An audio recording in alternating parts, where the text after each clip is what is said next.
All right, folks, welcome to the culture here on the Black Star Network. I'm your host, Farajii. Thank you so much for tuning in, being a part of the conversation. Folks, we got a lot to talk about. First and foremost, we're going to talk about how in the state of Tennessee, one black elected official, decided to wear traditional African garb while taking care of business for the people.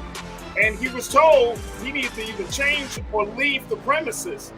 Yeah, we said that. I'm asking the question, should elected officials be allowed to wear, cultural garbs while they're handling government business? We'll have that conversation. Also, we check in with the wealth whisperer, Alicia Holmes, to give us some insight about her 5-day free online workshop that's building wealth and financial freedom for Black women and women of color. We'll have that conversation. And later on, the movie Till is being screened by the White House tomorrow. We're going to be checking in with Dr. Larry Walker to give us some indication of progress in race relations in America for the Biden administration. We'll have those conversations and, of course, want to hear from you. So stay with us. It's all happening on today's edition of The Culture right here on the Black Star Network. Let's go.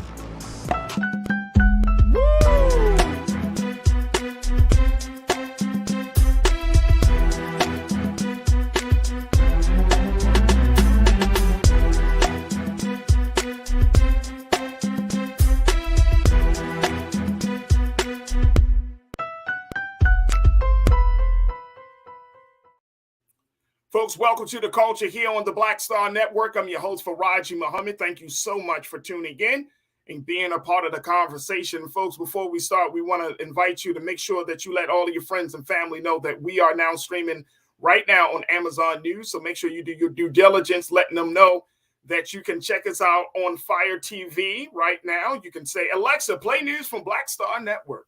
And guess what? The culture will pop up, folks. We're on streaming on the platform 24 hours a day, 7 days a week. And this is an opportunity to continue to have conversations about Black America and the rest of the country in a big, big way. So just let your friends and family know that we are now streaming on Amazon News. All right, folks, we wanted to start with the set of conversations today with something that I think that we should talk about, which is, when is it appropriate for you to express your culture, express your history? Now, this is being discussed right now in the Tennessee state legislature because one Tennessee state representative decided to push the boundaries a little bit. The Tennessee House GOP had told State Representative Justin J. Pearson to explore a different career after wearing a dashiki on the House floor. Take a look at this, folks. This is interesting. They did not like the fact he's a freshman Democratic state representative, Justin Pearson. They told him that GOP, they run the state of Tennessee. There's the brother right there. They told him either get in line or leave his position because he wanted to express himself. He wanted to show he was for the culture. Now, he was a Route 100 honoree in 2022, and he wore the traditional West African garb in the chamber last week as he was being sworn in into the Tennessee General Assembly. According to the report, the GOP couldn't wait to comment on his attire, and shortly thereafter, he tweeted about it. Mr. Pearson, State Representative Pearson, tweeted about it. He said, quote, "We literally just got on the state floor, and already a white supremacist has attacked my wearing of my dashiki. Resistance and subversion to the status quo ought to make some people uncomfortable. Thank you to every Black ancestor who made this opportunity possible." Now, the Tennessee House GOP, they have put out a tweet as well in response to that situation. They replied, quote, "Referencing the bipartisan and unanimously approved rules for House decorum and dress attire is far from a racist attack. If you don't like rules, perhaps you should explore a different career opportunity. That's main purpose is not creating them." Ooh, there it is from the Tennessee House Republicans. Talking about his wearing a garb on the House floor for the state of Tennessee, folks. And it got me wondering, do you think the Tennessee GOP has a point? or does State Representative Justin Pearson have a point? Pearson have a point? I want you to join me in a conversation. Post your comments as we're streaming right now live on YouTube, Facebook, Black Star Network. Post your comments in the chat, for folks, and let me know. Is Justin Pearson right on this one, or is this Tennessee GOP? Now, I know some of you. I already know some of you are already going to say, oh, no, the GOP, Tennessee? Nope, they're wrong. But I'm saying, let's think about this. Let's really think about this, because there are rules and regulations on what you can wear and what's not appropriate, right? And based on that, can we, and it's like you wearing certain garbs to your job. And I know some of us, we're really, really sticklers. And some of us may work as managers, supervisors, working in leadership roles at the job. What would you do? How would you advise? How would you handle this situation? Here's a man who wants to express himself, a man who is proud of who he is and where he came from. And he wants to show that. And he also wants to make a political statement. Is he in the wrong? Join us in the conversation. Would love to hear what folks have to say, and so much more. And let me give you some more. And as your responses are coming through, I'm going to share with you a little bit more about this story. So, according to the Speaker of the House, named Cameron Sexton, the baseline is for men to wear a suit and tie, but as Speaker, he can change that rule. So when the Speaker of the House, Cameron Sexton, was asked by a local news station there in Tennessee what he thought of it, he said, quote, "The House clerk has sent Representative Peterson the information he requested earlier today. During his historic tenure in the General Assembly, the late Louis DeBerry established a precedent for attire that remains in place today. Men must wear a coat and a tie if they wish to be recognized in committee or on the House floor. Ms. DeBerry would frequently address members violating this precedent and remind them of the requirement. The Speaker will continue to follow the precedent and the path established by Ms. DeBerry to honor her and her incredible legacy within our legislative body." I'm going to just let that sit right there. I want to get from you, crew. What do you think about this? All right, let me kick it off with my brother, Conscious Thought. Conscious Thought, thank you so much for checking in. Sir, you said this in response to the Tennessee GOP's attack regarding the wearing of the black representatives' wearing of the dashiki. I personally take offense to the mandatory wearing of a suit and tie. Okay. But it is the government. It is the business of the people, right?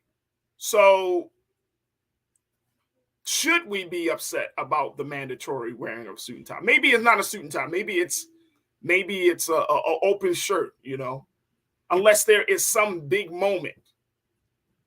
But government officials wear suit and ties. It's business. It's the business attire since you're handling the business of the people.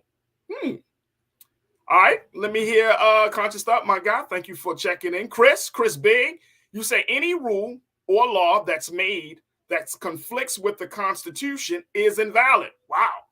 However, the Constitution does not apply in the workplace as far as the Bill of Rights, right to privacy and expression, right? I got you. Okay. So, Chris, let me make sure I'm understanding you here. Are you saying that Pearson has the right to wear whatever he wants to wear? Are you saying that that's okay? I would just want to make sure I'm getting some clarity from you, bro, so we can, continue that part of the discussion. But I think you're bringing up a valid point. Thank you so much. DeAndre checked in. DeAndre, my guy, you said, look, of course they didn't like that, Farajii. That's akin to a foreign invasion to them. It's not professional or appropriate attire to wear in their eyes. That's true. But if there are already ground rules to this, right? If there are already ground rules that have been established before that, Mr. Pearson got into office, shouldn't he be required to follow the rules? I'm just throwing some questions out there, folks, because I get it. But again, I'm going to go back to my initial point where some of us work in spaces where you can only wear certain type of things. There are dress codes. We got dress codes for school. We got dress codes in a lot of different places. So wouldn't you want your representative, and I'm just throwing this question out there, wouldn't you want your representative to dress appropriately because they're handling the business of the people? All right, let's go back to it. DeAndre, you also said, DeAndre, I appreciate you for pointing that out. My sister Corinna, you can check her out on Fridays, folks. Corinna checked in and said, then why was Cinema in a T-shirt, jean jacket, vest, and tennis skirt? When was that? I may have missed that one. But Corinna, let me know, when did you see Cinema in that? And what was the context for that? Were they like handling, like what was going on for her to wear T-shirt, jean jacket, vest, and tennis skirt? I'm interested. Corinna, appreciate you, sis. Thank you for checking in. I mean, I think that this is the part of the conversation, folks. It's like Justin Pearson, if he was on it, like I said, about the Route 100, he's a young black man. So he's coming from a different place culturally. He's also coming from a different place, from a different generation, where now you have more young people who are looking to express themselves, push back against certain type of rules and regulations and boundaries. And we love it, but we also kind of cringe on it. I know some older black folks cringe on it. I want to hear from some of the older black folks, because I remember I have gone into spaces, right?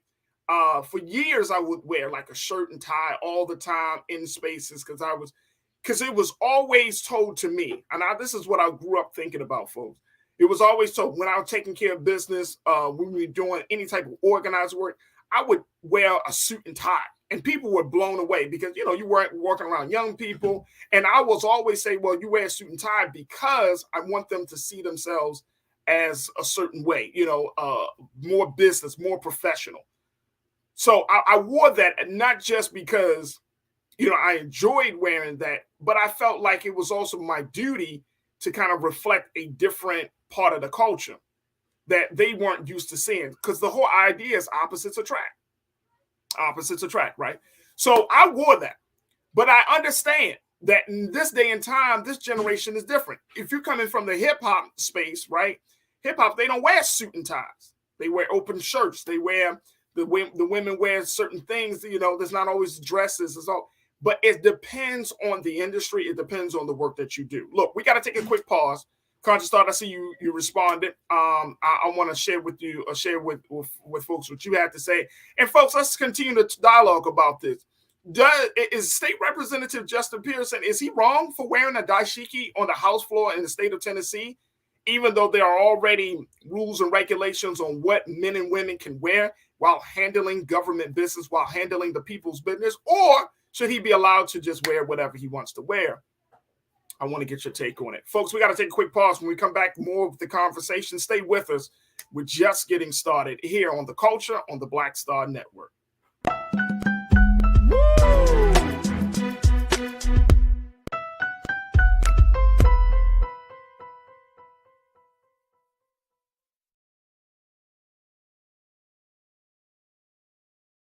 Black Star Network is here. Oh, no punch! I'm real revolutionary right now. Thank you for being the voice of Black America. All momentum we have now, we have to keep this going. The video looks phenomenal. See, this difference between Black Star Network and black-owned media and something like CNN. You can't be black-owned media and be scared. It's time to be smart. Bring your eyeballs home. You dig? When you talk about blackness and what happens in black culture, we're about covering these things that matter to us, speaking to our issues and concerns. This is a genuine people-powered movement. There's a lot of stuff that we're not getting. You get it, and you spread the word. We wish to plead our own cause. Too long have others spoken for us. We cannot tell our own story if we can't pay for it. This is about covering us. Invest in black-owned media. Your dollars matter. We don't have to keep asking them to cover our stuff. So please support us in what we do, folks.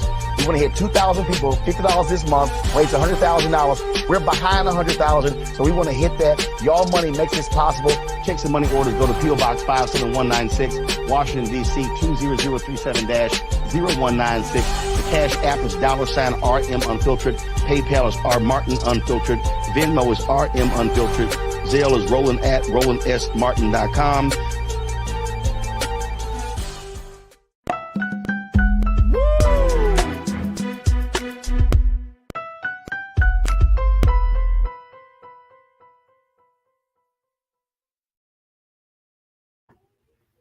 All right, folks, welcome back to the show. We've been talking about the case of State Representative Justin Pearson, who is a state representative in the state of Tennessee. He's a freshman representative, and he recently went on to the state house floor wearing a dashiki, and the Tennessee GOP leadership told him, can't do that, sir. Can't rock a dashiki on the state floor, on the house floor. You either do that or you change your career if you want to make that type of statement. Ouch. Now he says that he refuses to back down, and the Tennessee GOP leadership is saying, look, this is as a result of a bipartisan agreement on what to wear when handling the people's business, while handling government affairs. Who is to blame? Who is to change? Who is right and who is wrong in the situation? Folks, I want to hear from you. Post your comments in the chat as we have this discussion. And I think it opens up a conversation about a lot of things. One is about where we are right now. Justin Pearson is a young black male. He's coming out of the hip hop space. He's also coming out of the space of social justice and activism. Look at him. There you go. My man is rocking the dashiki. He's rocking the afro. So he's coming from a very, very pro-black Afrocentric space. And he's also an elected official. So can you be both? Can you walk the fine line of being for your people, representing for the culture, wearing certain garbs, or can you just acquiesce and say, you know what, I'm going to just go back down to a suit and tie? Should elected officials be allowed to wear traditional cultural garbs while handling the people's affairs? That's the big question I'm asking you, folks. All right, let me get back to you, crew, and hear what you got to say. Corinna, you said that you can't recall when Kristen Sinema wore that T-shirt and jean jacket, but she was in the big chair on the Senate floor with the T-shirt and jean jacket vest. She had on a tennis skirt when she gave the thumbs down to the minimum wage bill. I don't know what was going on with that, Corinna. I really don't know what happened. I didn't see that moment, but that sounds crazy. That just sounds crazy to me. So I'm not sure what was going on. If anyone else in the crew knows about that moment, please let me know, because that just sounds wild. That she's voting and all of that in this. I don't know. And here's the thing, folks. Do you want your government official? And again, I'm not talking about if they're out in the community. I'm not talking about if they're, part of some type of gathering, some type of parade or something. I'm talking about handling the business in the state house, in the White House. Would you want your government officials to wear whatever they want to wear, or do you want them to come to the state house, to the White House, in a very professional, quote unquote, professional manner? Or it doesn't matter to you? Janelle, my sister, you say Sinema wears the wildest stuff all the time. During orientation, there was probably a discussion about dress code. If so, then he was being defiant and inappropriate. If not, then no. Well, you don't know. I don't know. That's a great point. You don't know whether he was told this beforehand and he was like, all right, bump it. I'm just going to wear what I want to wear. Or it was like he never seen the rules and regulations and thought. But here's the thing, though. He's not slow. You know what I mean? Like when you wearing dashikis, when you wear any type of cultural garb, especially as black elected officials, it's going to ruffle some feathers. You know what I'm saying? People have literally died for less. You know what I mean? So you know that, and I'm not saying that to throw shade on the brother. I'm just making a point that he knew that it was whether it's appropriate or not. It's a political statement. It's always been a political statement. How many times have we seen any elected official, community organizers, activists, some of our great heroes and sheroes who have come and stepped up in government places with full garb on? From, Black Panthers, they used to come into without talking about the guns. They had the leather jackets and the berets, and that was a revolutionary style. That was the attire at that moment, right? And that was like to let folks know, like, this is who we are. What you wear speaks volumes about how you think and who you are. So it's a great point, Janelle. We may not know the answers to whether he knew before or after, but it's a great point. Thank you for checking in. Janae checked in. You said, just imagine if someone wore locks, they would ban that person too. It's beyond ridiculous. The GOP is trash. Yeah, I probably wouldn't get in, Janae. They look at me like, what's your name? Muhammad. And you wear, oh, no, sir. No, sir. I'll be like, I'm here to testify. From home, we'll bring you on a virtual chat. Yeah, pretty much. It could be. But again, here's the thing. Do we want to push the emphasis? Do we really want to,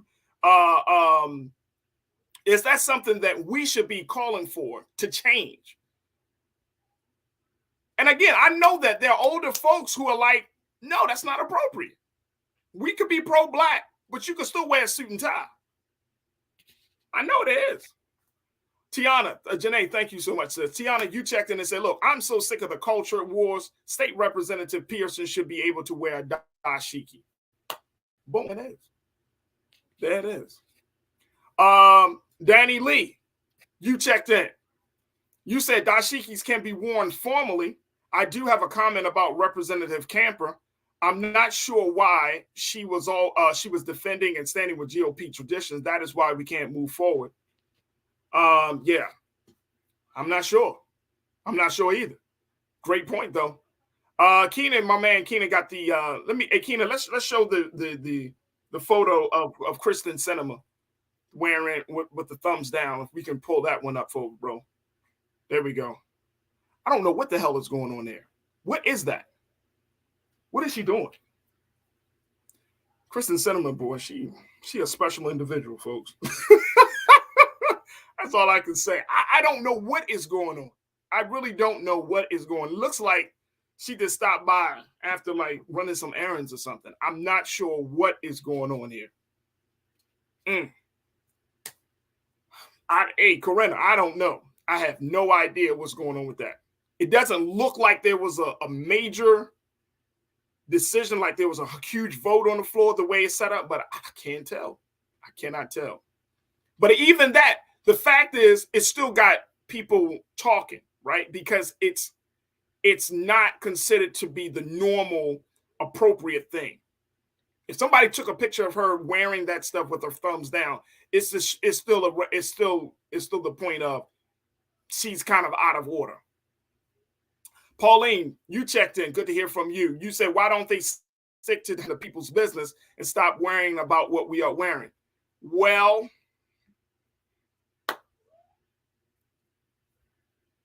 again, I'm asking folks, if you saw, and I get it, I'm posing questions for both sides, right? Because I'm gonna be honest, like I'm just trying to think, like, okay, do I want my representatives to wear a t-shirt and jeans, right? And it's fine. Like, there's always the talk about representation, but when you are a public official, you're not just representing yourself, you're representing your constituents. And especially for Black elected officials, I hope Black folks understand this. I hope we all understand it. Like, Black folks, we have a different standard. Folks, let's get out of our minds that we get so shocked that there's a double standard.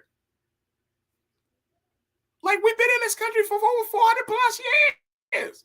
Of course, there's a double standard. Y'all gonna make me shake my locks looking crazy. Of course, there's a double standard, folks. But here's the other thing. Are you just representing yourself, or are you representing the best of your constituents?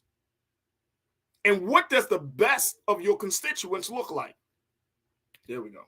Sister Karen, my sister Karen, you checked in and said, I love cultural dress. However, when you are employed and paid by someone else, you dress as the employer requires. The dress code should be followed by all cultures. Here's the thing. Now, again, Karen, thank you for mentioning that, because sometimes the conversation can get real crazy because we're talking about GOP, we're talking about the culture wars and whatnot.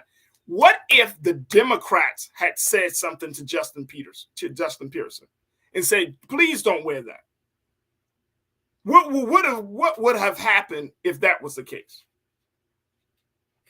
But I'm with you there, Karen, that if you signed up, see, when we sign up for jobs, when we get certain roles and positions, we signing up for everything. We're signing up that we're going to follow their rules.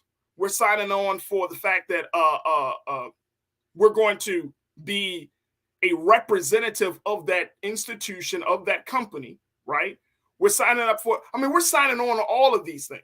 It's not just like, oh, I get a job and I get to do what the hell I want to. No, you sign on to how you use your time, what time you come in, what time you clock out, when you have your lunch, if you have that type of job. You sign on, you sign in for working on weekends, you're working on nights, working on holidays. You sign up for this. You can't sign on for something and be like, man, I ain't doing this. I ain't doing that. I know that's culturally, that's how we like to do. Man, they got me working on weekends. Well, you should have known that your job requires you to work on weekends. So you're absolutely right. I think that's the part. Is it about the rules, or is it about the personalities and the emotions behind the personality? Because again, say it was black people that said to him, hey, Justin, bro, I understand you, brother. You just coming in, but here we like to represent in a suit and tie. Would you be mad? He might have had that conversation with some older black men in the state legislature down in Tennessee. But would you be mad for pulling him up about it? I don't know. Damon, my brother, you say I'm one of the older ones in the culture crew. I have no problem of him wearing a dashiki. With that, they make these rules to keep us from wearing these cultural items and etc. I get it. And I know, Damon, you are an engineer. I don't know what type of dress code is required for the spaces that you're in, but I'm sure you talk to your son, your 18-year-old son, tell him about rules and regulations and dress codes, and that if he decides to step outside of those things, right, then be prepared for the consequences. Like, it's okay, fine. You want to push the envelope? That's certainly fine. Just know that there are going to be some consequences for your actions. So that's the other thing. Just to throw out there another situation as it relates to this, the lawmakers in the Missouri House of Representatives in January, they adopted a stricter dress code for women as part of a new rules package, and now requires them to cover their shoulders by wearing a jacket like a blazer, a cardigan, knit blazer. This is something that CNN reported on, but they have a dress code package because I bet you it's coming out of a space where people feel like their individuality is being denied, right? And that's often what we find ourselves, right? A lot of times we push back on rules and regulations because we don't want to. We feel like, look, this is my individual expression. This is who I am. All of those things. But again, folks, when you come in, you gotta figure out whether that's the situation. That's the situation. Look, I got to take a quick pause. I appreciate y'all for checking in and being a part of the conversation. Hopefully, and I'm going to keep my eyes on this, I wonder how they're going to play this thing out. Are they going to revise the rules for the dress code or what? We will have to see. Look, I got to take a quick pause. When we come forward, we're going to have our sister Alicia Holmes to check in to talk about how she is doing her part to getting Black women in particular in a space of financial freedom and so much more. We'll be checking in with the wealth whisperer herself, Alicia Holmes. So stay with us. That conversation comes up next here on The Culture, only on the Black Star Network.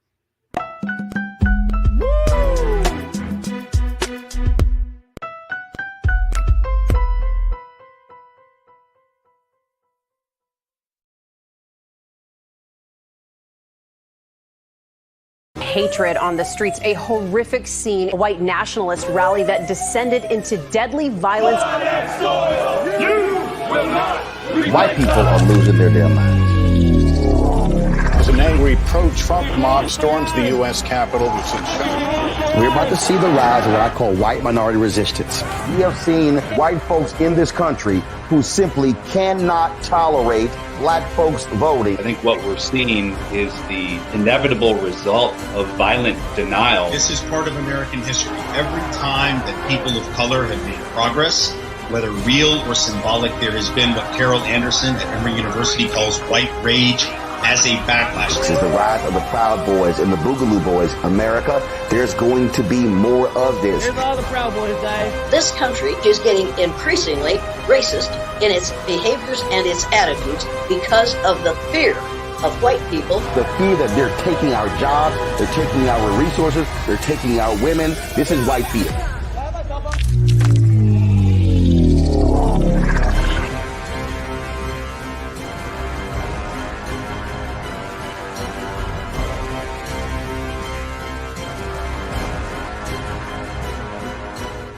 Black Star Network is here. Oh, no punch! I'm real revolutionary right now. Thank you for being the voice of Black America. All momentum we have now, we have to keep this going. The video looks phenomenal. See, this difference between Black Star Network and black-owned media and something like CNN. You can't be black-owned media and be scared. It's time to be smart. Bring your eyeballs home. You dig?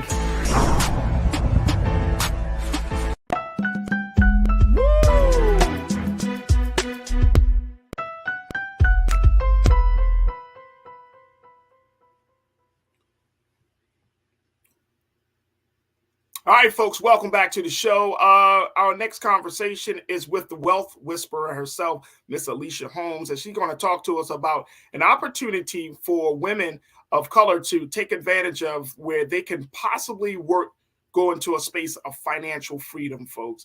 And I'm very, very excited to have my sister back on. So let's welcome now the wealth whisperer, Alicia Holmes. Alicia, thank you so much for joining me again here on The Culture. How are you this afternoon? I'm great. I had so much fun the last time I was here. Well, I appreciate it. Hey, Alicia, all right, before we jump into this, I'm interested to get your take. Okay. We had this segment, this is the first segment, talking about wearing dashikis on the house floor on government spaces. Mm-hmm. You actually work in, not only are you a financial wealth building expert, but you also do business coaching, and you work with a lot of different women in small and big companies. What's your take on it, especially now, given there is an emergence of individual expression and cultural expression from Black and brown folks in this country? Yeah, this is a very nuanced conversation, and I was listening in. I don't know much about it. I go on what I call news fast. Sometimes. Oh yeah. To get my head it's just essentially a young black man wore dashiki. He's a state representative in the state of Tennessee. Okay, and he's a Democrat. The Republicans are saying you can't wear dashiki while on the state house floor, while handling government business. We have a dress code. We have rules and regulations. Now, if you want to push back on all these rules and regulations that were established in a bipartisan manner, then you might need to find yourself a different career. Okay. So just from a cursory perspective, I don't know the whole, from a cursory I get you. Perspective. If there is a dress code and there's not some gender or cultural biases in that dress code, and it is standardized for everyone, I think it's legit to have dress codes. But how much of this is influenced by gendered or racial biases in what you consider to be appropriate? And so when I look at things like this, I like to go a little deeper and say, okay, what is this dress code even about? Why does it exist? Is it here to standardize things in a way so that people's dress are not a distraction from, the larger issues and what we need to pay attention to here?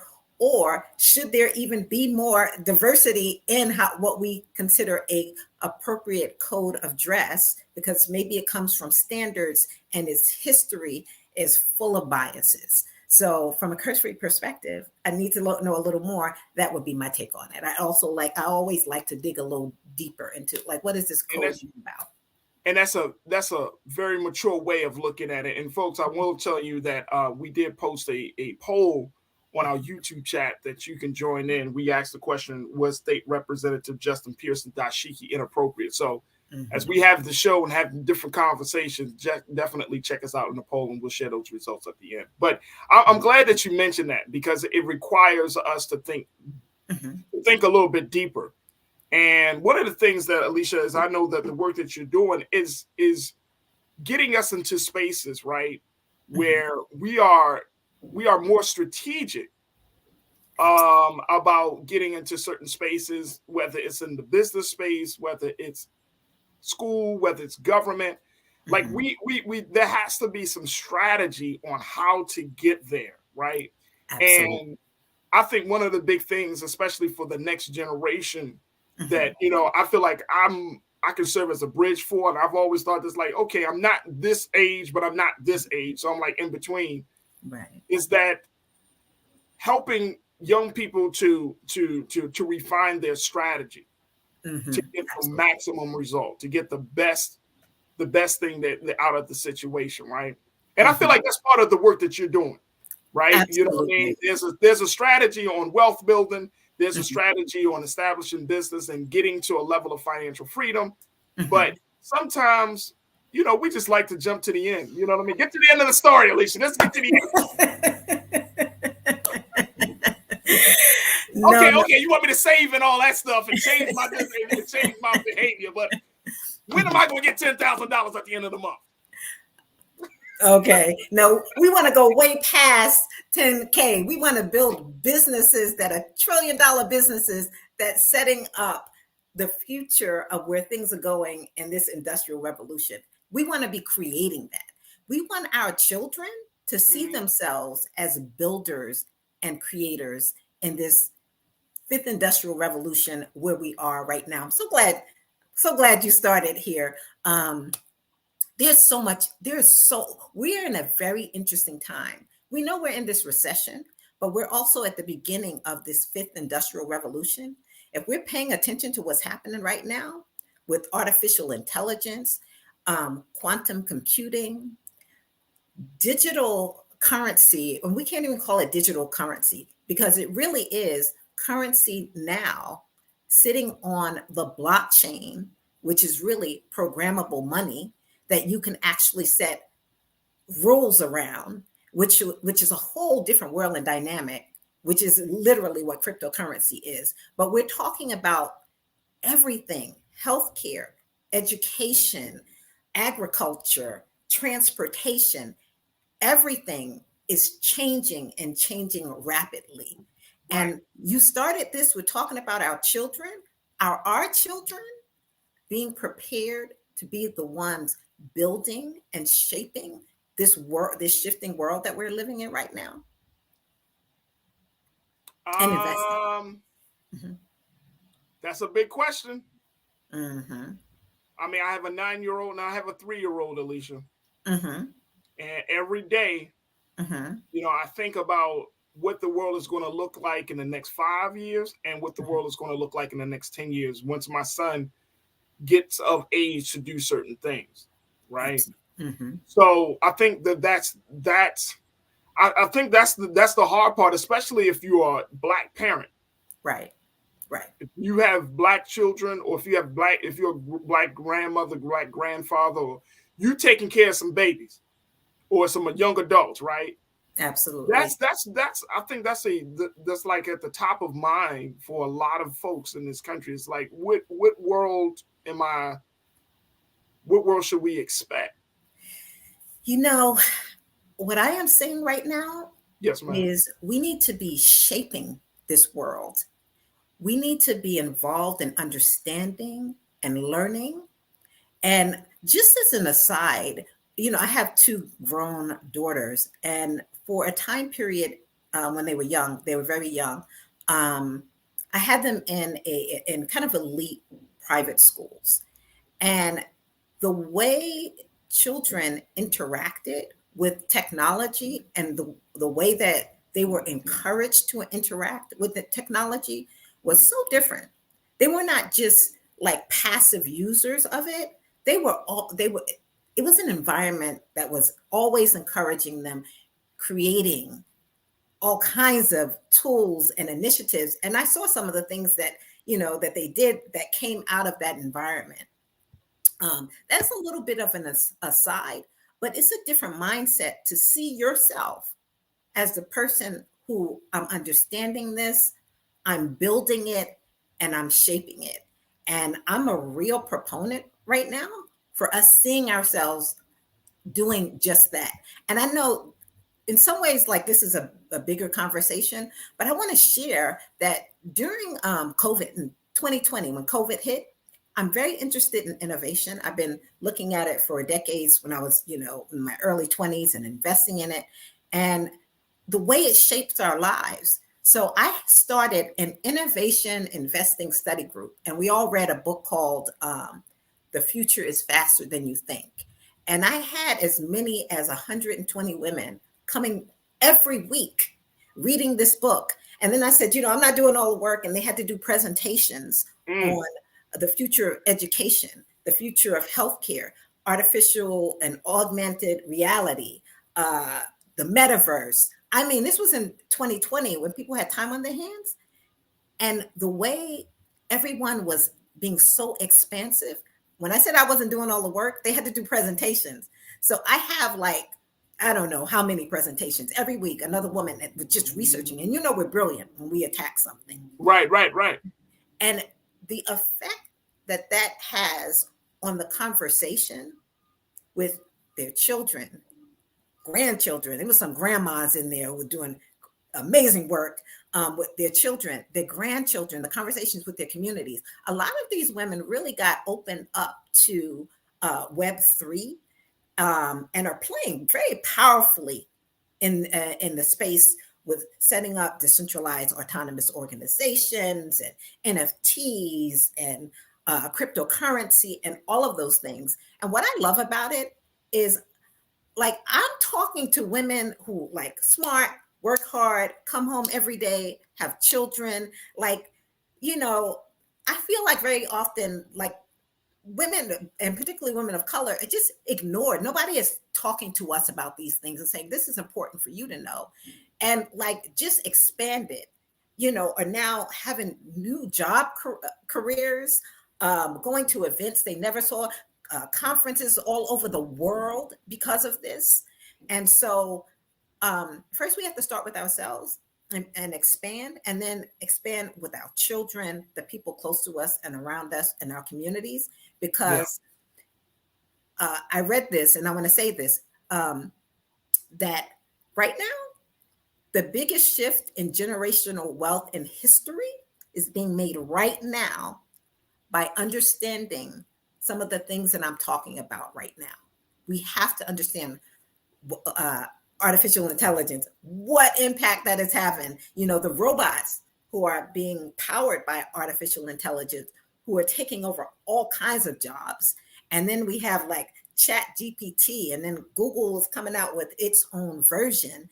And the capacity, if you play with this stuff, what you can do and create, and the brilliance, the information that is coming out of it. And, the future predictions, this artificial intelligence being able to do just everything that a human can do. So I can't stress enough that it's early enough still for us to see ourselves let me learn more about this. Let me sit at the door. Let me be in conversation. What kind of future and jobs, software engineers are now, developers, engineers are making $1 million a year. I know a kid personally who's a friend of my daughter's that are literally, this is how valuable these skills are. Our children being prepared to be a part of shaping that? Are we prepared? Are we in the conversations? Are we understanding what's happening right now? Alicia, let me put you on pause because we got to take a quick pause. But when we come forward, I want us to kind of delve a little deeper in that. And I do have a couple of questions about that, especially when we're seeing there's so much advancement on the technology side in the scientific space. There's so much advancements in terms of innovation, but then yet when we're looking at the human being, I'm talking about how we think, how we behave. When we study human behavior, decision making, the science and art and skill of understanding those social sciences, right? As it relates to, as much as there is all of these advancements, there's something that is holding us back as human beings, where we're fundamentally are suffering from some sort of as they call it, aberrations, aberrations, where we're still not mentally seeing each other as human beings.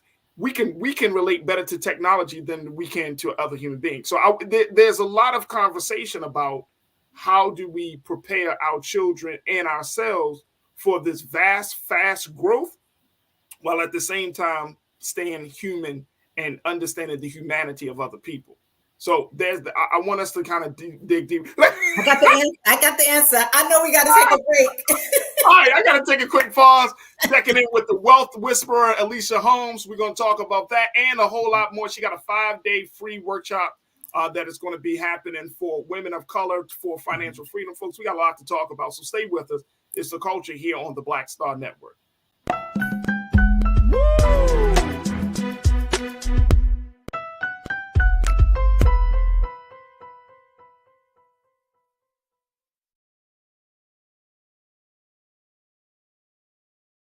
Hi, I'm Dr. Jackie Hood Martin, and I have a question for you. Ever feel as if your life is teetering and the weight and pressure of the world is consistently on your shoulders? Well, let me tell you, living a balanced life isn't easy. Join me each Tuesday on Black Star Network for A Balanced Life with Dr. Jackie. We'll laugh together, cry together, pull ourselves together, and cheer each other on. So join me for new shows each Tuesday on Black Star Network, A Balanced Life with Dr. Jackie.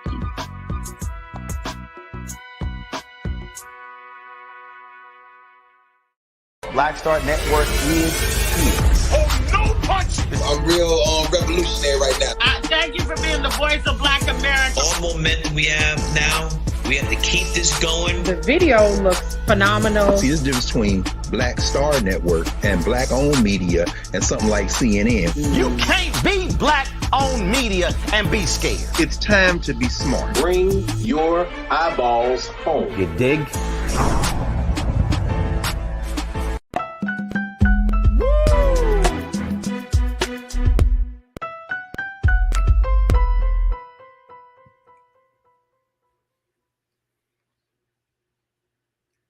All right, folks, welcome back. We have been talking to the Wealth Whisperer, Miss Alicia Holmes, and she's been giving us some insight and laying out the foundation for financial freedom and why it's important that women of color and men across the country and around the world, why we are in a better, why it's important for us to get into a better space, not just with our finances, but also with how we see each other. And of course, with the big ideas, as we are in the age of information. And she's going to talk to us about an opportunity, a 5-day opportunity that she's hosting and presenting as part of the solution. So I want to bring her back into the frame, Alicia. It's always a pleasure to talk to you. But you were kind of, now you really touching my heart and my spirit right now, Alicia, because you're talking about things in terms of preparation or preparing our children for this future. Right, this very real future where technology is moving forward. There are a lot of innovations in various spaces, and so you're asking a very pivotal question: will we be prepared? My only one of the big concerns that I have is that we are living in a time and in a space and in a culture where things are moving way fast. Like, everything that we thought is no longer is, that type of thing, right? but everything is moving fast except the development of the human being.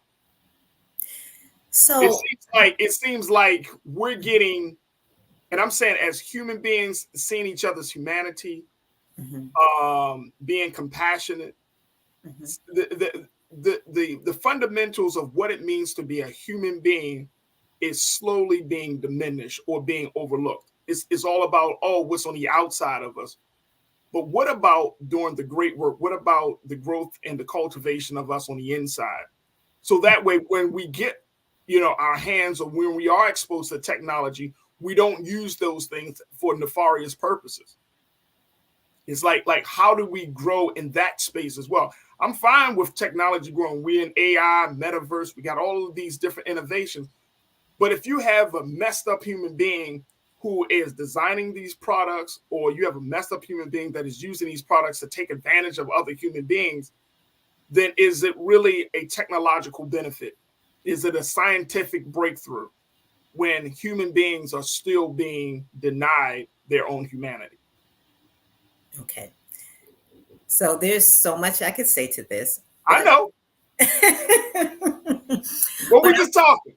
This is talking. No, I'm saying it's like we're just talking. This is part of the culture, right? Because we often we're in a time where people are looking for stuff on the outside, and it's like we may have to slow down a little bit. Like, the world is moving faster, but as Black folks and as brown folks, as folks that are whose roots are in who roots are in nature, who are rooted in the universe, like that's not the pace that we should be working at, or I don't think we should be working at, right? Like we can't keep up with that pace because we're denying ourselves in the process, or rather negating ourselves in the process. Oh my God, you always leave so many things just rushing through my head about everything. I know. I'm so sorry. So one of the things I would say is we can't see ourselves as passively just receiving all of this technology that we feel that is lacking the humanity that we'd like to see as a part of the technology. So when I say that we need to be a part of shaping it, technology doesn't have to look the way it looks. Right now, it's being designed by very few people with a lot of power. And the thing about this industrial revolution is that there are not a whole lot of barriers to entry that they were in other industrial revolutions. And every industrial revolution has some conversation about things are moving too fast. What's going to happen to all of the ways that things happened in the past? But you know what? You move forward, things change, and then you set up rules based upon those changes. So, the invent of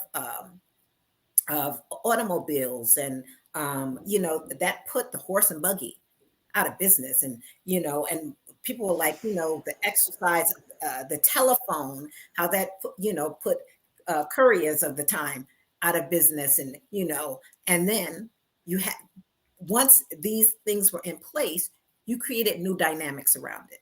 So what I want to say right now in the fifth industrial revolution, that's what we're in.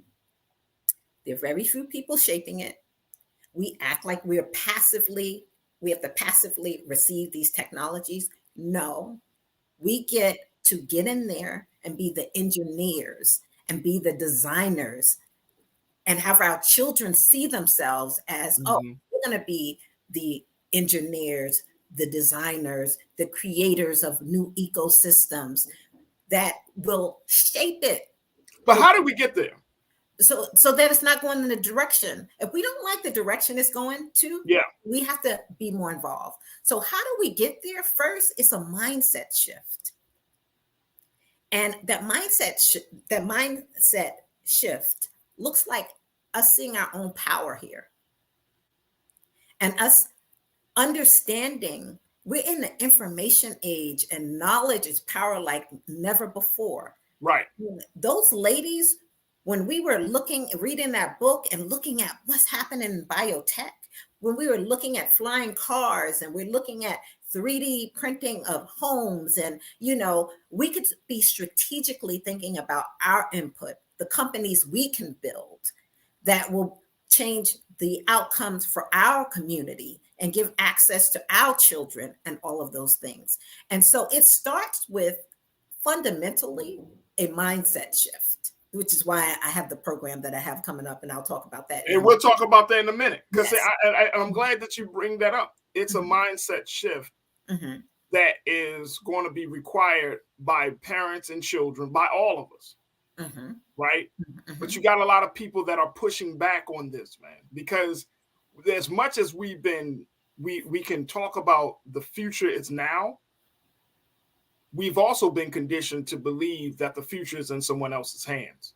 Yes. And I'm going to talk about it. I got to take another pause, but when we come back, I want us to talk about it. Folks, stay with us. We still got a lot more. We're chopping it up with the Wealth Whisperer, Alicia Holmes, and of course with you. Post your comments in the chat, and let's continue to have the conversation right here on The Culture on the Black Star Network.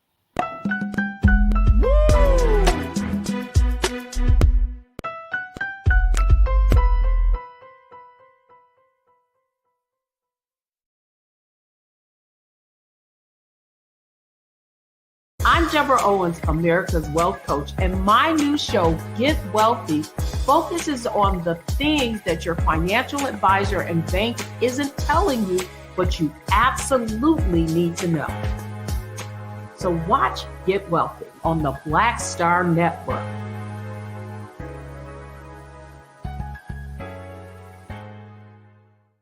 Black Star Network is here. Oh, no punch! I'm real revolutionary right now. Thank you for being the voice of Black America. All momentum we have now, we have to keep this going. The video looks phenomenal. See, there's a difference between Black Star Network and Black-owned media and something like CNN. You can't be Black-owned media and be scared. It's time to be smart. Bring your eyeballs home. You dig?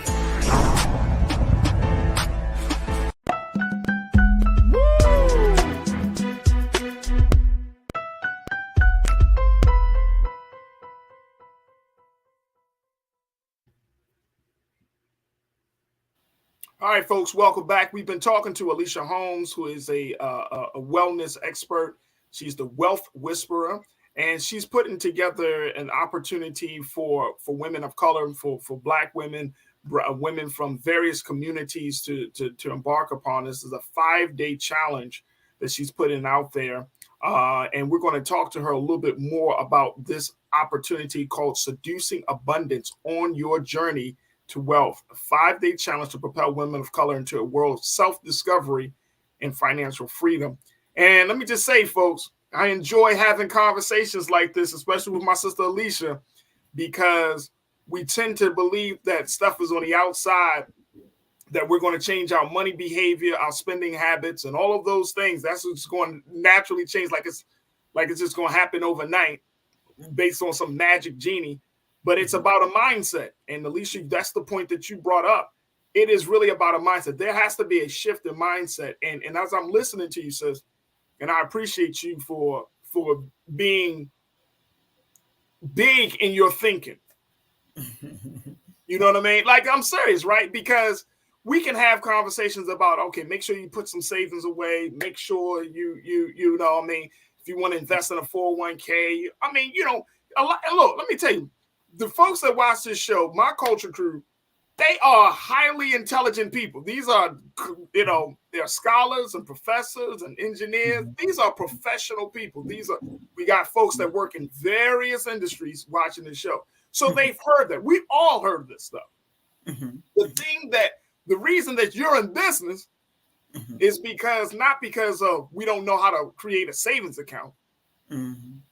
But the reason is because what is the thinking that goes along with creating the savings account? Or what is the thinking, like, what is your vision? What is your plan? And I think that's where we're talking about, like, financial planners like yourself and others.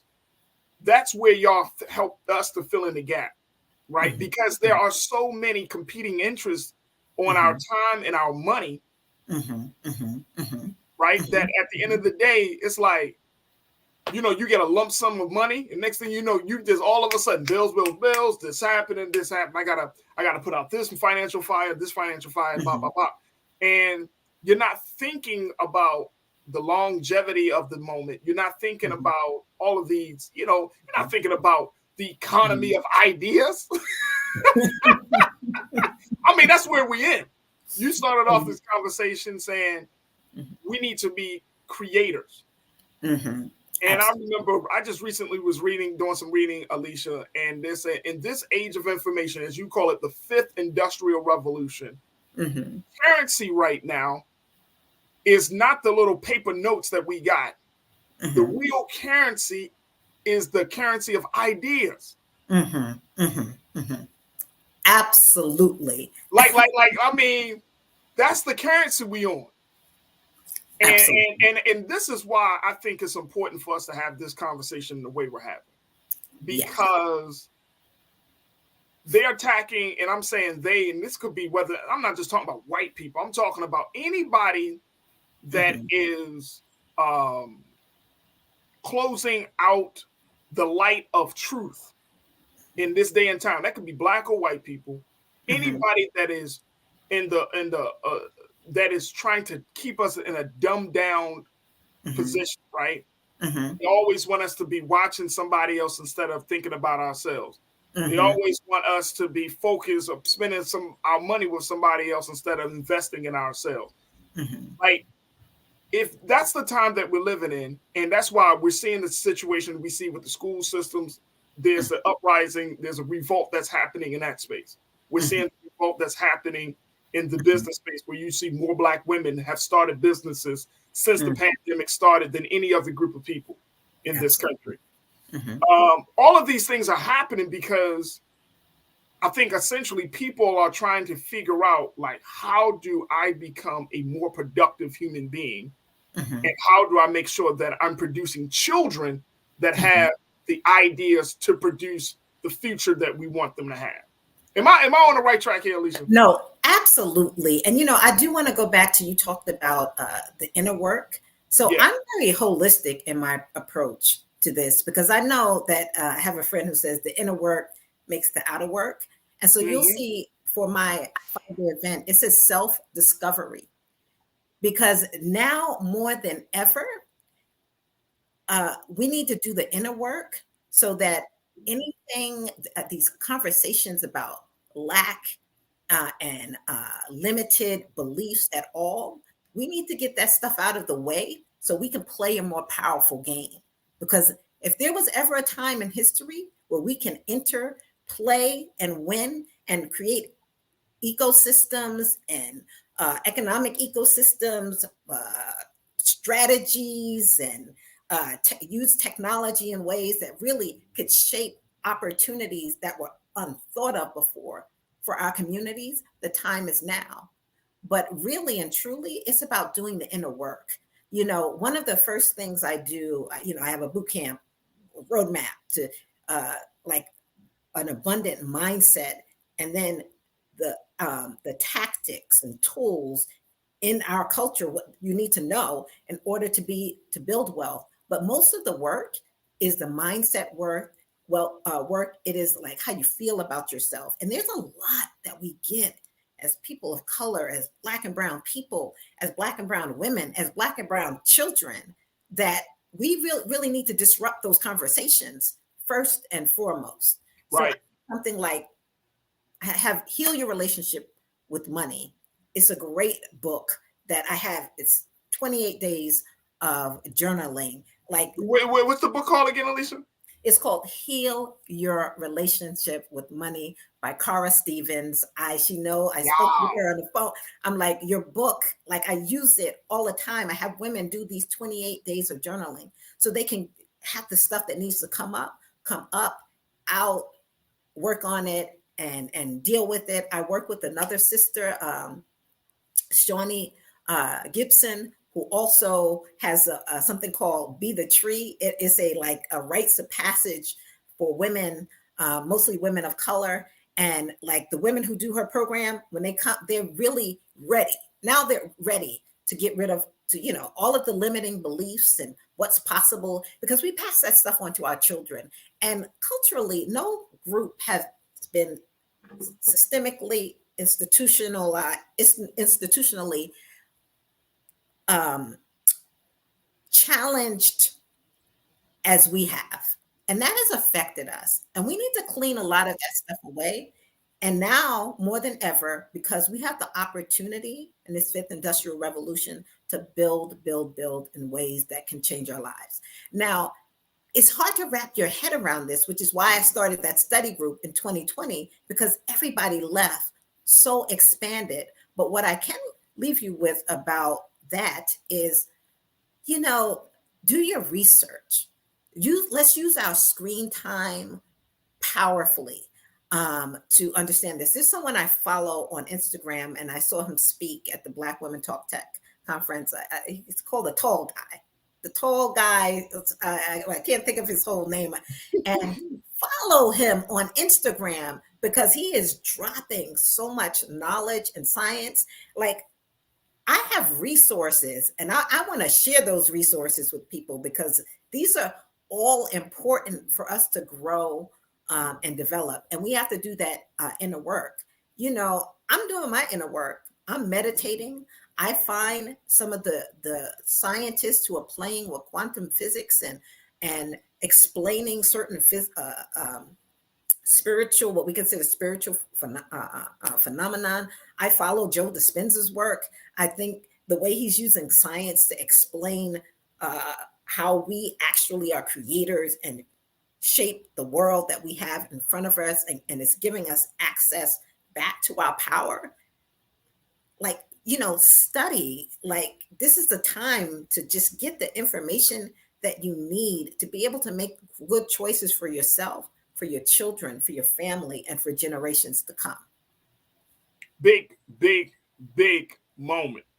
All right, I want to make sure we get some, we got a couple of moments left in this part of the segment, but I want to make sure we do put out some of the logistics around this 5-day challenge.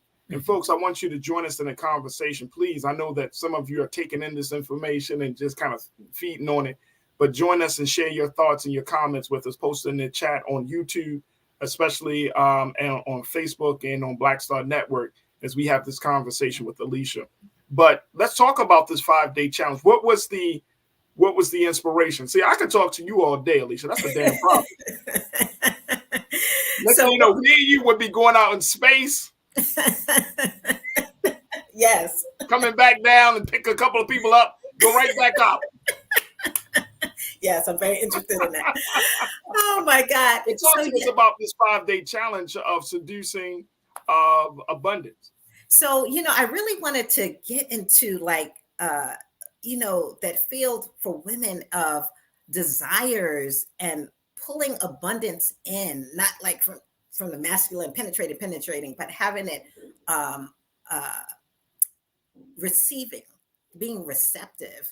And so this challenge, over the years, I have met phenomenal women doing amazing work in the world. Many are so successful, but so heart-centered. And so I curated some women to come and speak to other women about all of it. So the first 3 days, I call setting the fertile ground for abundance. And so the first day I have great speakers, Hazel Ortega, who wrote From Bounced Checks to Private Jets, telling her story. She is the mastery of miracles, and she's such an inspiration about dreaming big, manifesting. It's all possible for you, no matter where you came from. And she's speaking with Jay Nicole, who is like, Black women, let's do it. Let's manifest and live our big dreams and live our lives. And then I go on the second day to talk about self-care. That's a big issue for us as women of color. Like, taking care of ourselves. We take care of so many people. And the women I have speaking is not talking about it on some cursory level. I'm talking about on a real deep level. What do we do as women to really take care of ourselves so we can take care of others? And then the third day, I have a conversation about the power of sisterhood and community and building together and how that strengthens entire communities and entire families and how important that is. And I have two amazing women, Shawnee again Gibson. I have Kira from the Traveling Diaries tour, who literally during COVID decided to do a traveling diary, to take diaries, have women write their heartfelt sharing on 3 pages, make a copy, pass it on to the next woman. Now is in over 30 countries, and women are really from on a ground level, like sharing with each other and how the power of that. And then on day 4 and 5 is when I really get into investing. 2 amazing women talking about what is the 5th Industrial Revolution. They could talk about it like no one else. Why women need to participate, why we need to invest in it, and why we need to build in it. Jatali Bellaton, who is a dear friend of mine also, and Shalita Burke.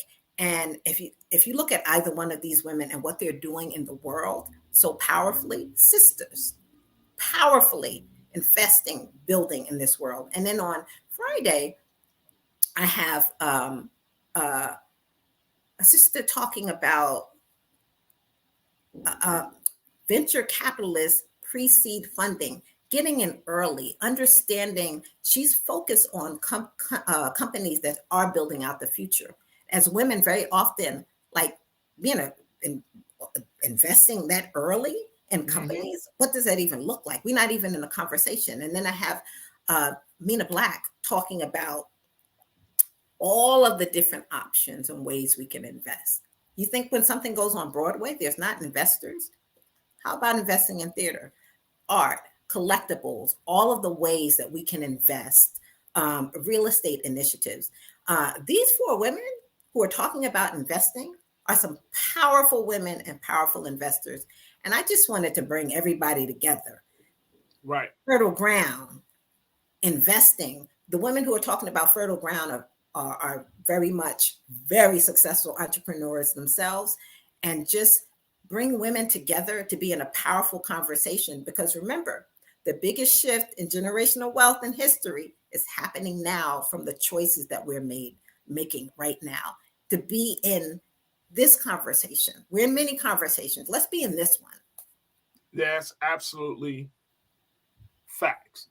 Absolute facts. All right, we got to take a quick pause. When we come forward, more conversation with the wealth whisperer, Alicia Holmes, and of course with you. Stay with us. It's The Culture here on the Black Star Network.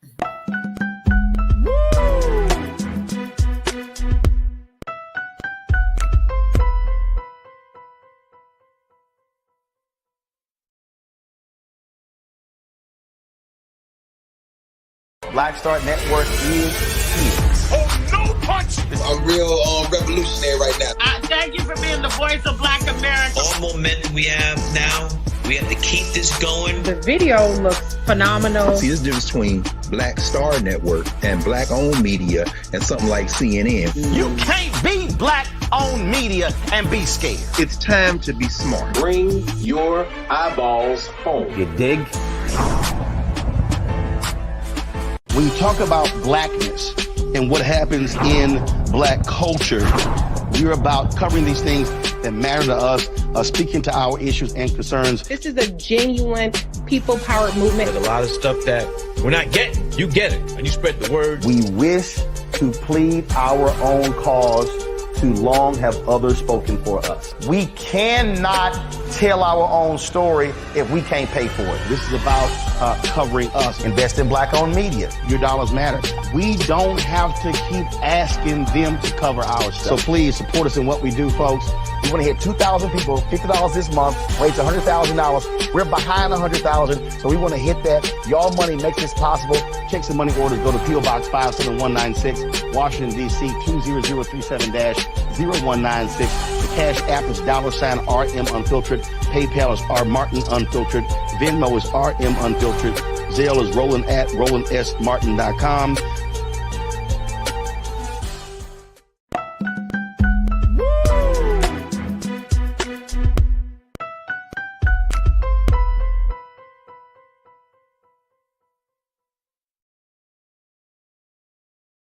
folks, welcome back to the show. We've been having a very, very insightful conversation with the wealth whisperer, Alicia Holmes, who's talking about how we can seduce abundance. And this is part of her work of creating a 5-day free online set of workshops.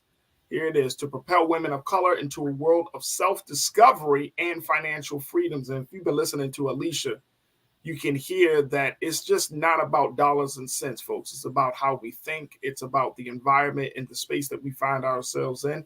It's about the culture and how to maximize not just our wallets and our profits, but it's about how to maximize our productivity, how to maximize our thinking. And we got a few more minutes left with Alicia this afternoon, and I'm so grateful for my sister for coming on and talking about the work that she's doing, because there's a couple of folks in the crew that are like my sister Lana, one of our loyal watchers. She said, sister is connecting physics and spirit into the conversation about money. And a lot of Black women, and I'm seeing on the chat, are saying, like, this is a different conversation. This is a conversation that's taken us outside of the traditional boundaries of the system. And I think that for Black people in this country, I think that's important, and for you, Alicia, as a woman who's bringing all of these wonderful Black minds, these wonderful women of color to come together, is this about us becoming capitalists in Blackface? And here's why I'm asking that question, because I see that quite often. We get mad about capitalism as is expressed by white people in this country, because we are not the recipients of that. We're the burdens of and we're the burden bearers of that, right? But then when I hear Black folks talking about we need to get money, we need to build wealth, it's like I don't want to build wealth so I can be a capitalist, quote unquote, right? Or just somebody that's like, oh, I just want to get money and then I'm out of my current state so I can live high on the hog, sit on top of the hill and talk about the greatness of my business and my wealth. There has to be a whole different model of how we see wealth. And I'm glad that you brought up those books, Healing Our Relationship with Wealth. I got to check that out, and some of these other resources, because if we're going to talk about money, let's talk about it in the nature of who we are. That by nature, we are a communal people. By nature, when we eat, somebody else is eating. You know what I'm saying? By nature, we are setting up opportunities and setting up resources, and we are helping to build the community. It's nothing wrong with you getting money, but when you become a hoard you start hoarding all that money in for yourself and not spreading the love, as they say. Now you become, it becomes a different conversation, especially for us. So what would you say is, the best way to look at, or what's the metric that we should use when we're talking about wealth building, especially for Black people? So I often the conversation is wealth and impact. And we really, knowing our history, for so many years now, I have a series of slides that are like trivia about who, like Black women, the things that we've done in history. Is it Poro College? My memory with the names. I'm just going to talk about the things when we build things. We build things for community. This college that was used to teach women how to sell hair products, do hair, how she encouraged everyone. I'm trying to think of her name. She gave incentives for them to purchase homes because she knew that them purchasing homes would set them up for future generations, and how she was such a huge philanthropist, giving away so much of her money. And so Annie Malone. And then the woman who was one of the first women in this country to start a bank. And it was around seeing how poorly we were constantly being treated, and how the institution really supported communities of color. I think she also created the way we were being treated when we went to stores. So she created some strip malls, and just like it was all community, and how philanthropy, giving back. The woman who was one of the few women a part of the Colorado Gold Rush, how like she scrubbed, she was like took care of the men's dirty clothes and everything. And through her laundry service, she bought gold mines, and then how she helped free slaves, and then created a church and created organizations. And again, huge philanthropist. I could actually go on and on. All of a woman in California, about when we just to have the spirit of our community and impact, when understand our history, first of all, and like how powerful we are, and that how we use our wealth to have impact for our community. So I'm in a wealth and impact conversation. I love it. Because when we do better, we encourage others in our community to do better, and we'll all do better. We'll have the power that we don't have right now. It is a community effort here. And so and Alicia, I have to say, we got a few moments left, but I have to say that, individuals like you, when I listen to my sister Deborah Owens from Get Wealthy, she has a show here on Black Star Network. When I listen to Black women in particular talking about building wealth, doing what we can to build the wealth, to create the impact that we want to see, it's like we need y'all at the table to create a different economic paradigm. I'm being ultra serious and super real about this, Alicia. We need a different economic paradigm in this country, because I'm personally tired of, from the small things to concert tickets to the big things of the national debt. You know what I'm saying? Like the relationship that we have with money in this country is so influenced by white supremacy, is so influenced by, our inferiority, is so influenced by seeing people as just as just pieces of a machine versus seeing them for the full investment of their potential and their talent. We need an economic paradigm shift in this country. And I can tell from you, from other women and other men, it's right there. Like we're right there. Absolutely. You know what I'm saying? Like, and I love what you're saying. This is the greatest period, because we often talk about politics on this show and in our spaces.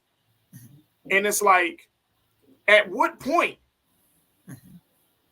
do you just say enough is enough, walk on faith, and you start to build a different path to economic freedom? What point do you start to say, you know what? I'm going to reject the way that this system has taught me to handle money. I'm going to reject how the relationship that I've had with money based upon failed thinking. You know what I'm saying? Like, I'm going to reject all of this. Like, I'm ready for something new. I know my crew is ready for something new. We're yearning, Alicia, for something new. Absolutely. Now is the time.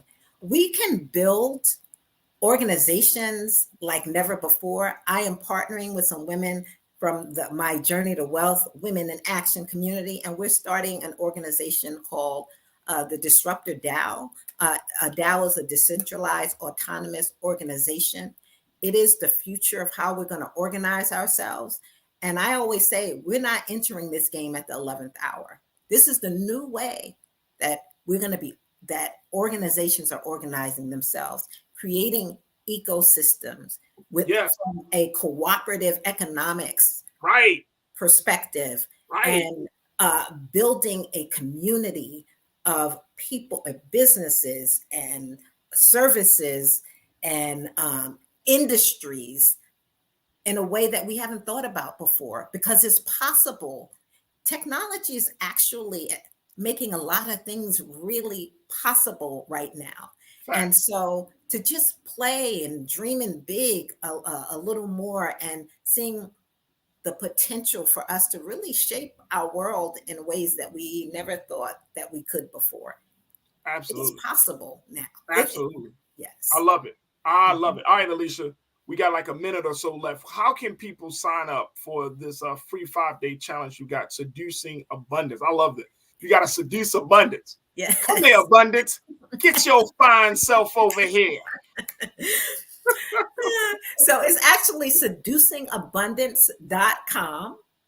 Yeah, it's a free 5-day event. If you wanted to, you can, for a nominal cost, you can purchase the replays, but it is a free 5-day event. You will hear some amazing, like-minded women talking about all of the ways that we can start to shape our thinking so that we're building wealth. Hold on, let me just, Keenan, just scroll back down. I want people to see the full. Look at the ladies that you got here, the expert panel here. I mean, you got Hazel and Nicole and Shawnee and Lisa. Oh my gosh. Come on now. This is heavy right now. Yes. We have to do this, ladies. We all have to do this, but we know when women in a community are strong, like there's something that it does to the whole community. There's something that it does for our children.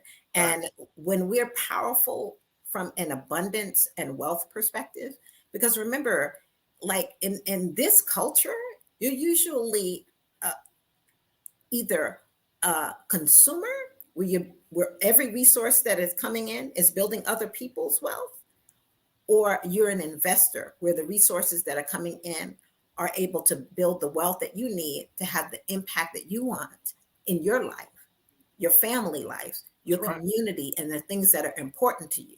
So there's a lot that we receive that encourages us to just be consumers. And all that is doing, every dollar that comes in when you're a consumer, it's just all going out. It's all building other people's wealth. And so it's a shift, a mindset shift again, for you to see yourself as an investor, to see yourself with abundance, building wealth, and having impact. That is. And the website again is seducingabundance.com, correct? Yes, that is it. Seducing. And look, I love when you're talking about seeing yourself from a consumer to an investor, the first thing that came to my mind, Alicia, is like you can either see yourself at the table or on the menu. I love it. Yes. We either got a seat at the table or somebody's eating you up, bro. You are on the menu. Your interest is being eaten up, or you on the menu. Yes. My sister Alicia Holmes, the Wealth Whisperer. Yes, it is always great. Thank you for what you do. Thank you. Well, anytime. Again, folks, this is the Wealth Whisperer, Alicia Holmes. She's doing a fantastic job trying to get us to financial freedom, not just in terms of money, but also in mindset. And make sure y'all check out seducingabundance.com on your journey to wealth, a free 5-day challenge to propel women of color into a world of self-discovery and financial freedom. Awesome lineup, expert panel of dynamic women that can talk about taking everything that you're doing in your life to the next level. Folks, don't be on the menu. Just be at the table. Alicia, thank you so much for being so good for the culture. I truly appreciate you, and certainly we'll bring you back on. Okay, thank you so much. Absolutely. Folks, we got to take a quick pause. When we come forward, we're going to check in with Dr. Larry Walker to talk about this situation that the White House is doing. They're going to be hosting a screening of the movie Till, and we're going to talk about the significance of that, especially in a post-Obama era. Stay with us. That conversation is up next here on The Culture on the Black Star Network.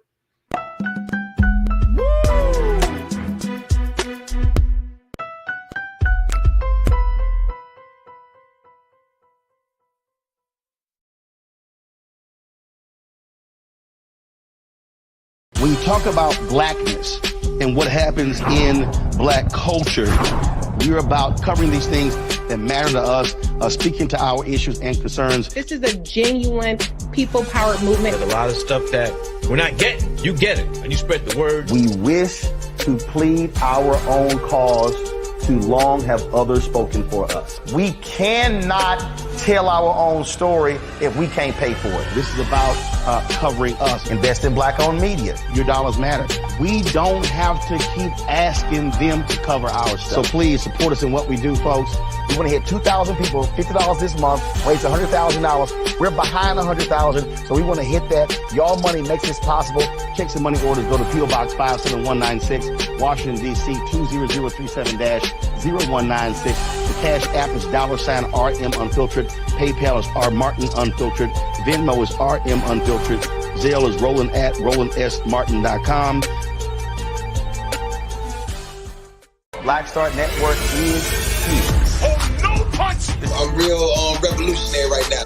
Thank you for being the voice of Black America. All momentum we have now, we have to keep this going. The video looks phenomenal. See, there's a difference between Black Star Network and black-owned media and something like CNN. You can't be black-owned media and be scared. It's time to be smart. Bring your eyeballs home. You dig? Hatred on the streets, a horrific scene, a white nationalist rally that descended into deadly violence. White people are losing their damn minds. An angry pro-Trump mob storms the U.S. Capitol. We're about to see the rise of what I call white minority resistance. We have seen white folks in this country who simply cannot tolerate black folks voting. I think what we're seeing is the inevitable result of violent denial. This is part of American history. Every time that people of color have made progress, whether real or symbolic, there has been what Carol Anderson at Emory University calls white rage as a backlash. This is the rise of the Proud Boys and the Boogaloo Boys. America, there's going to be more of this. There's all the Proud Boys, guys. This country is getting increasingly racist in its behaviors and its attitudes because of the fear of white people. The fear that they're taking our jobs, they're taking our resources, they're taking our women. This is white fear.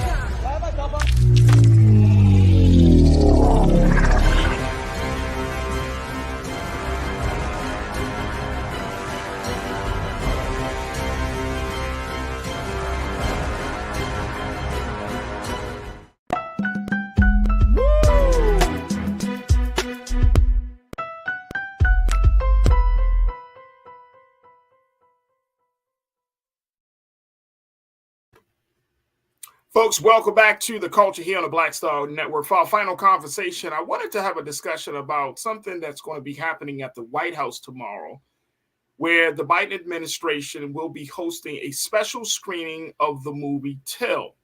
Now, this was the movie that came out last year, in December of last year, talking about the story of Mamie Till, the mother of Emmett Till, talking about her side of the story as to what she had to endure and what decisions she had to make. As it relates to the great tragedy of that brutal beating and killing of her son, Emmett Till. And even though the movie was snubbed for Oscar consideration, many people found that movie to be very helpful in telling that part of our history. Now, the president has been vocal about his take on racial issues, right? And he has even gone as far as to sign the Anti-Lynching Act last year in the name of Emmett Till. So I wanted to have a conversation about the cultural significance of the president having a special screening like this, because, you know, I can't stop thinking about what my brother said yesterday, Dr. Jason Nichols, who said that this president was the most progressive president that he has seen in his lifetime. A young black man saying that. And I'm wondering, is he on to something? Let me welcome now Dr. Larry J. Walker. Dr. Walker, who's been seen on RMU, and here to give us some insight as to what we're seeing right now with Biden and race in this country. Doc, good to talk to you, brother. How are you this afternoon? I'm good, brother. Thanks for having me. Absolutely. What do you make of this? And I quoted my brother, Dr. Jason Nichols, saying that he really said it. He was like, yep, Biden went from one end of the spectrum in some cases to this other end, signing off on some of the most racially justice pieces of legislation. He's putting, he's showing that he is growing in some ways, that he is progressive and far progressive than his predecessors. And now we got a showing of a movie about Emmett Till at the White House. I'm no shade to President Obama. Obama wasn't doing that, huh? I don't know if this is Joe Biden's way of saying, hey, black people, I see you, or what. But what do we make about this? This is pretty interesting, Doc. It is interesting. So I think you got to give credit. Look, I'm a former congressional staffer. And so Biden is what I've said to people. He's an institutionalist. And that's been part of some of the problems sometimes. Right. He's old school. He's been around for decades. And listen, he's more historically he's a moderate Democrat, historically. But I got to agree with you 110%. He has really progressed a lot since, and I may argue, obviously, even when he was running for president, in terms of what he said he was going to name as a black woman, which he did.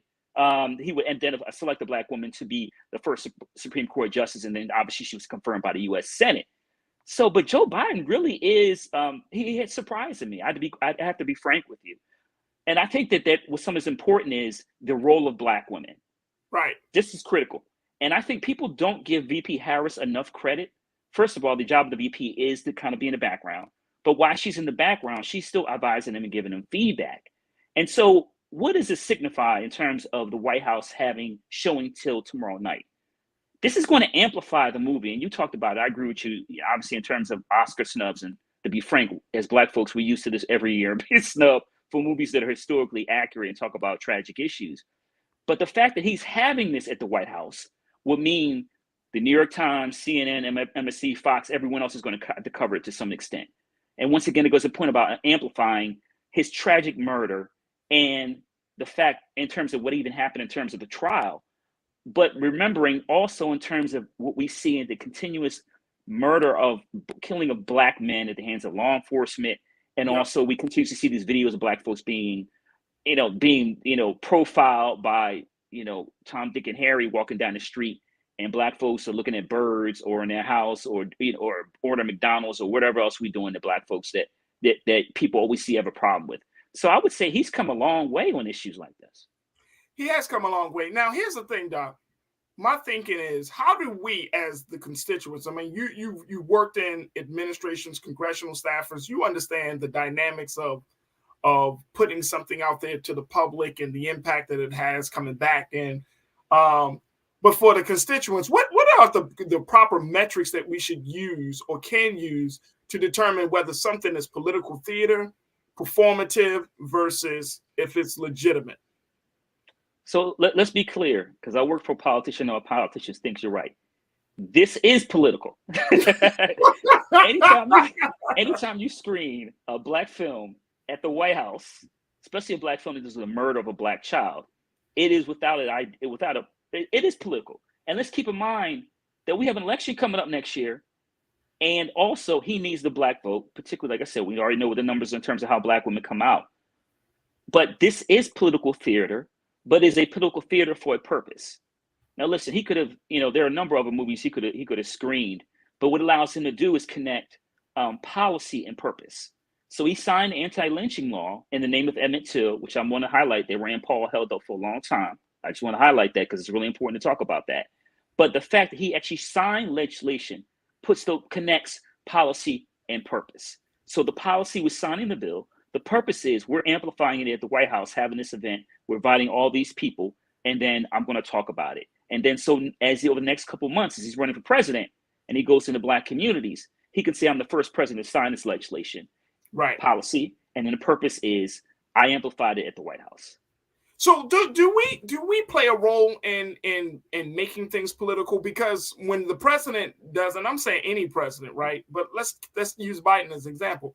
Anytime the president does something for another group of people, and then it comes back to us, we're like, well, what about us, right? So we kind of put him in a space where it has to be political, right? Like it has to be a big deal when he does something for Black people. Is that our fault?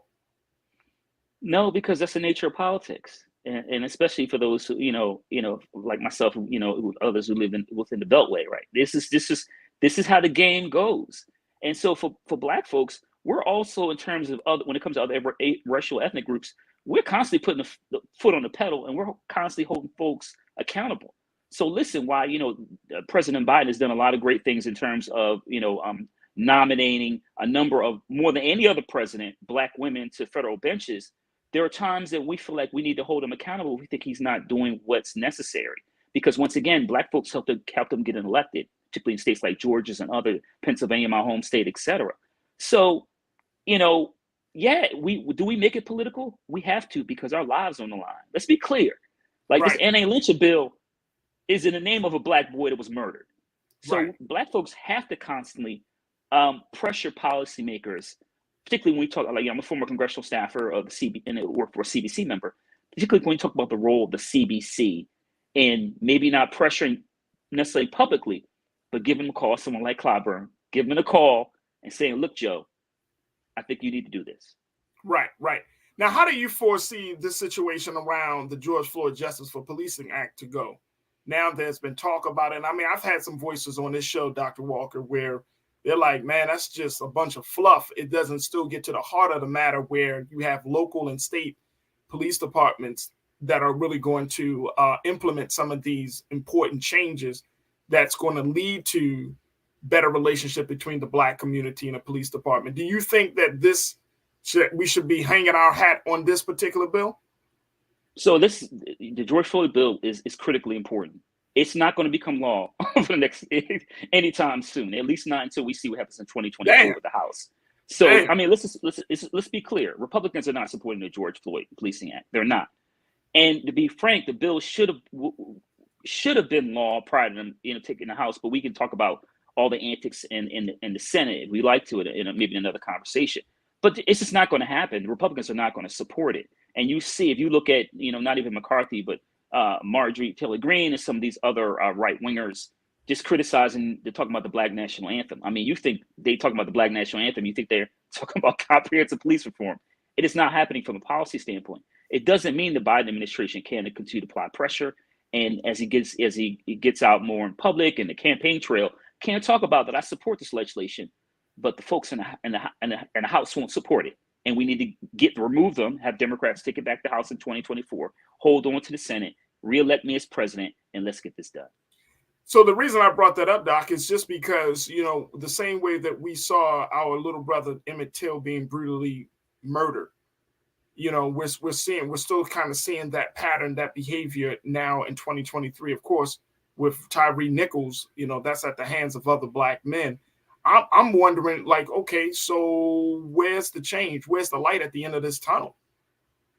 So, I write about this in my research, a lot about racism, but we got to talk about white supremacy. And I know you talk about that on your show. Yeah. And we talk about even the recent murder in Tennessee, and obviously at the hands of several Black men. They bought into white supremacy. And so that we have to be able to have contextualize, have these conversations about how white supremacy and anti-Blackness play out, even in, white supremacy, certainly anti-Blackness can play out in the Black community, because there are folks in our own community who view other Black folks as less than. I think what you saw in Tennessee, the murder in Tennessee, highlights that. But once again, we have to find ways to dismantle white supremacy overall. Is this president the president that's going to take us to the next level? 2024 is around the corner. So, we've been having conversations like, what do Black America do if the Democratic Party said, 2024, Biden is going to be our guy. We don't know who the Republican may be, maybe Trump and maybe DeSantis. We don't know. Do we care? But it's 2024. That's a big moment for Black America to make a very big decision. Which way do we go? Yeah, it is. But let's be clear. We don't want to vote for anyone who espouses, anti-Black, slogans, or doesn't want Black folks talking about Black history, doesn't want Black folks talking about anything related to our history from now, going back to 1619. So, And let's be clear, Joe Biden, and like I said, more than anyone else, certainly the points I've offered critiques, but he's been far more progressive on some issues that I would have ever anticipated for someone, like I said, I describe him as an institution that's been around for years. You got to give him credit when credit is due. He's going to go down in history as the first president to get a Black woman confirmed to the U.S. Senate. That is historical in nature. And look, as we move to next year in the election, there's not much else he's going to get done, particularly when it comes to issues relating to civil rights that impact Black folks. Because, like I said earlier, Republicans in the House are just not going to have that.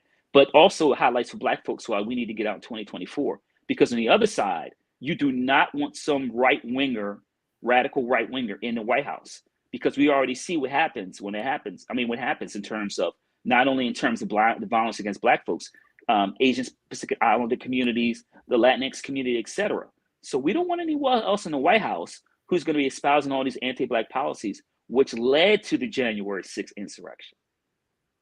Absolutely, absolutely. Dr. Larry J. Walker, who is an assistant professor at the University of Central Florida. Doc, we got to have you back on more times, brother, but I truly appreciate your analysis in this because I feel like, even with the president showing till, there's still a lot of ground to cover.